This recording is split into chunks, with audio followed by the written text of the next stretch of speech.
everyone, welcome to a new episode of Supernatural Singapore. Today we have a story on a chemical plant in Jurong Island where many of its workers claim to have seen ghosts. Once again, we are joined by the Society of Paranormal Investigators, or SPI, who will try and tell us if these hauntings are fact or just figments of the imagination. Wisely and Silver Cross, thank you for being here. Let's take a look at our story, produced by Kelvin Seah. It started off when our new plant was just finished the construction and we are getting ready to move into our office. So at the time we already ordered a few cabinets for us to do filings, and we do the arrangement of the cabinets ourselves. And that day, I think it's January 2002, around that time, me and my colleague were the only two persons in the office doing the arrangement. So after we arranged the cabinets in the arrangement that we want and we are satisfied with it, so we proceeded to tighten the cabinets together.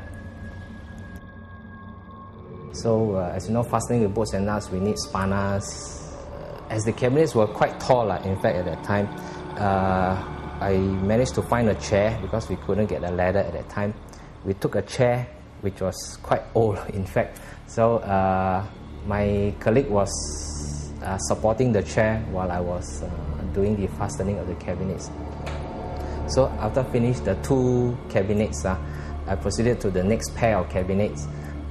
So I pushed in the bolt and do the hand tightening of the nut. So I left my spanner at the other side of the cabinet, which are in, I think, 4 so-called. So the first pair. So I left my spanner over at the other side. So after hand tightening the bolts and nuts, I reached to the other side to get the spanner to tighten it.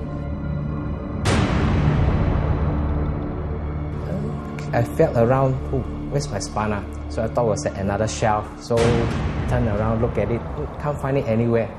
And then I look at my colleague. Did you see my spanner?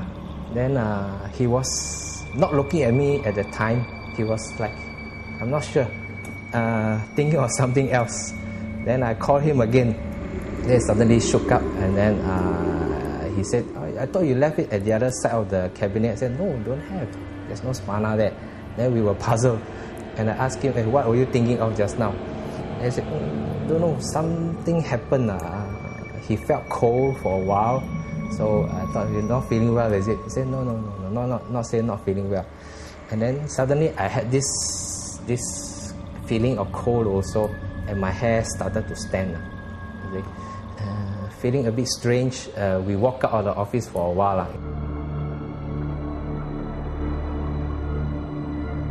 This second time, or so-called second time that actually happened, was about maybe 10:30 to 11 p.m., which is not so late in the night.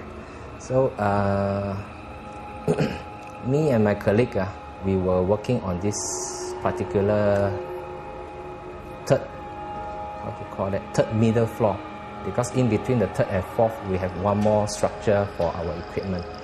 So during the repair that time, we were shortage of certain tools. So I went back down to get the tools, so slowly climbed up the stairs. And as I stepped off of the third floor staircase landing, and walking towards the other staircase to access to the third middle floor, I saw someone sitting on the middle of the staircase, of the flight of stairs, somewhere in the middle. And it was wearing the same uniform as I am and my colleague. So I thought, it could be my colleague sitting there, waiting for me. So I walked closer to him, or it, and I called out my colleague's name. Alim!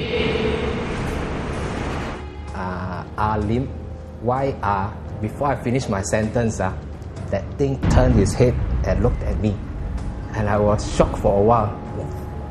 It don't resemble my colleague at all. You see?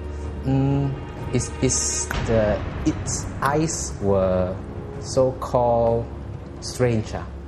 They were not normal human eyes where it is like level this way. They were slightly slanted downwards and pointed. pointed eyes.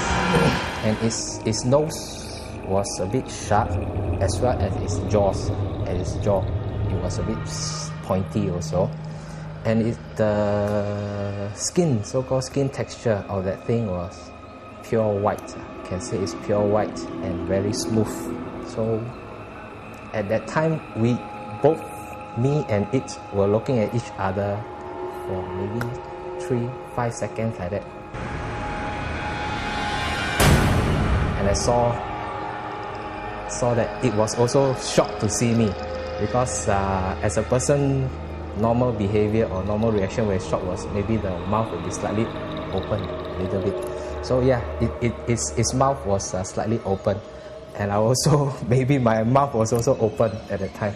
So I thought to myself also, and then remembered someone told me, if you are encountered or face to face with this type of encounter or with this type of thing, try not to be afraid. You see.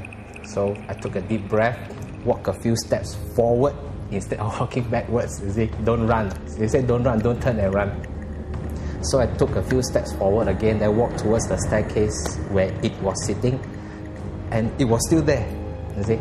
And then I took the first step onto the staircase, and it suddenly just like flew off, just disappeared, flew or disappeared, because it was quite fast. That thing just disappeared at that time. Then I was thinking, hey, my colleague is still up there. Is there anything wrong with him? I quickly ran up the stairs, and I saw him. He was still happily looking at the drawing, how to do all those kind of repair work. Then I didn't tell him what I saw at that time. Just that I tell him, quickly finish up the work. Very late already. We are tired. I'm tired.